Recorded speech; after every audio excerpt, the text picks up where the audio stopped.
Aim right, achieve big at KR Mangalam University. इस बीच हैदराबाद से एक हैरान करने वाला मामला सामने आया। यहां एक पाकिस्तानी नागरिक ने हिंदू युवती से शादी की, जबरन उसका धर्म परिवर्तन कराया, सारे पैसे हड़प लिए और अब उसे छोड़ दिया। इस बीच दिलचस्प बात यह है कि इस शख्स को 2018 में तब भारत की नागरिकता मिली जब इसने हिंदू युवती से शादी के बाद उसका बेटा हुआ। लेकिन आरोपी लंबे समय से भारत में नौकरी कर रहा था। उसके पास आधार कार्ड, वोटर आईडी कार्ड भी मौजूद था। उसने बाकायदा बैंक से लोन तक ले रखा था। अब पूरे केस में एक नया एंगल लव जिहाद का जुड़ गया है। पुलिस की जांच में अभी तक क्या कुछ पता चला है, मामला कहां तक पहुंचा है, देखिए रिपोर्ट। पाकिस्तान की नागरिकता, हिंदू महिला से शादी। जो भी मंदिर में जाके मुझे माफी मांगना है मैं मांग लूंगी, मैं अपना जो करना है मैं कर लूंगी और मैं अपने बच्चों को भी हिंदू बना के रहूंगी। हिंदू महिला को फंसाया, धर्म परिवर्तन कराया। मैं उसी के सामने ये बुर्का उतारना चाह रही हूँ, कहना चाह रही हूँ कि मैं अपना जो धर्म है मैं उसे ही अपनाऊंगी और मेरा जो गलती है वो मैं वापस ले लूंगी। पाकिस्तान में जन्म, हिंदुस्तान की डिग्री, फर्जी डॉक्यूमेंट्स पर नौकरी। इस शख्स का नाम फहाद है। इस पर अपनी पहचान छिपाने का आरोप है।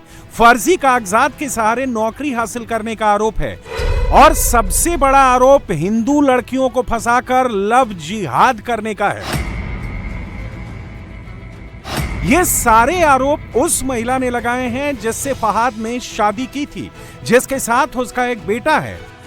फहाद ने एक सॉफ्टवेयर कंपनी में अपने साथ काम करने वाली कीर्ति को जाल में फंसा लिया और फिर 2016 में उससे शादी कर ली थी। आरोप है कि उसने हिंदू युवती को इस्लाम धर्म अपनाने के लिए मजबूर किया। यहाँ तक कि महिला की पहली शादी से हुई बेटी का भी धर्म परिवर्तन कराया।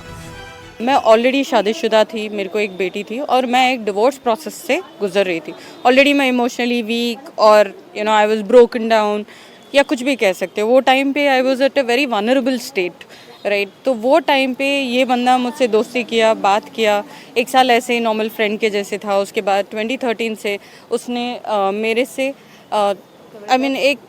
एक तीन साल तक तो हम दोनों रिश्ते में थे। फिर 2016 में मेरी डिवोर्स हुई थी फरवरी में और 2016 अगस्त में मेरे उसके साथ शादी हुई थी। जब मेरी उसके साथ शादी हुई उसका कंडीशन ये था कि मैं मुस्लिम बनूं।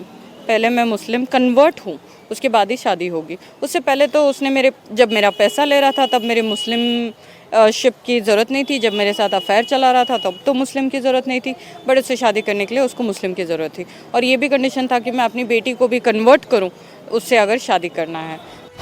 फहाद और उसका परिवार 1998 में पाकिस्तान से भारत आया और फिर हैदराबाद में ही बस गया। ये परिवार पिछले 27 साल से हैदराबाद में रह रहा था। इनके पास यहाँ के आधार कार्ड थे, वोटर आईडी कार्ड थे। 2018 में फहाद को बेटा हुआ, जिसके आधार पर उसने भारतीय नागरिकता के लिए अप्लाई किया था। शादी के काफी समय तक पीड़ित महिला को यह पता ही नहीं चल सका कि उसने जिस शख्स से शादी की है वो भारत का नहीं बल्कि पाकिस्तान का रहने वाला है, क्योंकि उसने फर्जी तरीके से सारे डॉक्यूमेंट्स बनवा रखे थे। यहां तक कि उसने बैंक से लोन तक लिया था। आपको एम्प्लॉयमेंट है कंपनी में, आपके पास डॉक्यूमेंट्स है, आधार कार्ड है, पैन कार्ड है, आप किसी और नागरिक को क्यों देंगे? हम हमारे ही नागरिक को देंगे ना, तो दूसरों को क्यों देंगे?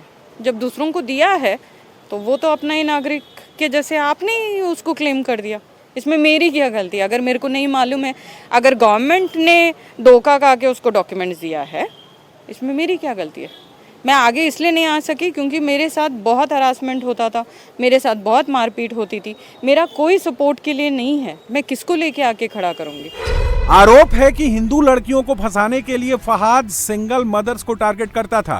फातिमा से शादी करने के बाद उसने उसके सारे पैसे हथिया लिए और उसके बाद दूसरी लड़की को अपनी जाल में फंसा लिया और उसी लड़की से शादी करने के लिए फातिमा को छोड़ दिया। दोनों के बीच पिछले 2 साल से विवाद चल रहा है। फातिमा ने उसे एक महिला के साथ एक्स्ट्रा मैरिटल अफेयर के संबंध में रंगे हाथों पकड़ लिया और बंजारा हिल्स थाने में शिकायत दर्ज कराई। अभी वो जो दूसरी औरत है वो भी वहाँ से है, आसाम से है, जोराट है, सिंगल मदर है, उसकी एक बेटी है। सेम टारगेट है उसका। एक सिंगल मदर्स को ढूंढो, उनको टारगेट करो ताकि वो लोग आप अपना नार्सिसिस्ट उन पे बता सकते हो ना। कोई स्ट्रांग पावरफुल वुमन रही तो आप क्या कर सकते हो। फातिमा को इंसाफ दिलाने के लिए हिंदू संगठनों के साथ साथ तेलुगु फिल्म इंडस्ट्री से जुड़ी महिलाएं भी सड़क पर उतरी हैं। उनका आरोप है कि मुस्लिम लड़के हिंदू लड़कियों को अपने प्यार के जाल में फंसाते हैं और उनका सारा पैसा हड़पने के बाद उन्हें छोड़ देते हैं। पूरा पैसे ले लिए, पूरा उसका पूरा यूज किया था, बाद में ये उन्हें छोड़ दिया इसको। कीर्ति से कि उन्होंने लोन भी लिया है, 20 लाख लिया था, 20 लाख लिया था।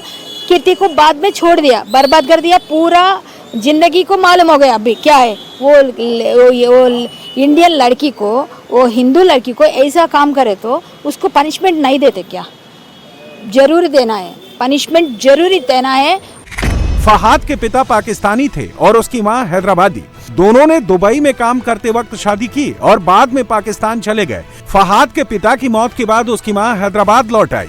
फहाद का भाई और मां अभी भी पाकिस्तानी नागरिकता रखते हैं, लेकिन फहाद को 2018 में भारतीय नागरिकता मिली।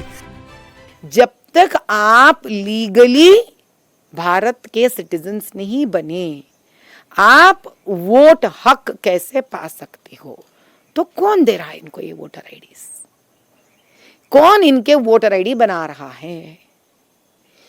यहां पर ऐसे कई कॉलोनीज हैं, जैसे कि तेलंगाना में बंजारा हिल्स में पैरामाउंट कॉलोनी है। अब V6 के पीछे जाएंगे तो अफ्रीकन नाइजीरियन कॉलोनीज है, जैसे कि अब ये फहीद का ही ले लीजिए, उनके वालिदा यहाँ की थी। ऐसे अलग अलग कारण लेके जो यहाँ पर आते हैं, इन सबको यहाँ का तेलंगाना का सरकार में जिन की सरकार चलती है, कभी कांग्रेस की चली है, कभी TRS की चली है, फिर से कांग्रेस की चल रही है, ये लोग इनको जाली वोटर आईडीज बना के दे देते हैं। हैदराबाद पुलिस ने फातिमा की शिकायत पर फहाद के अतीत के पन्ने पलटने शुरू कर दिए हैं। पुलिस ये जानना चाहती है कि अगर फहाद को 2018 में नागरिकता मिली तो उसने निकाह और जॉब के वक्त कौन से दस्तावेज इस्तेमाल किए।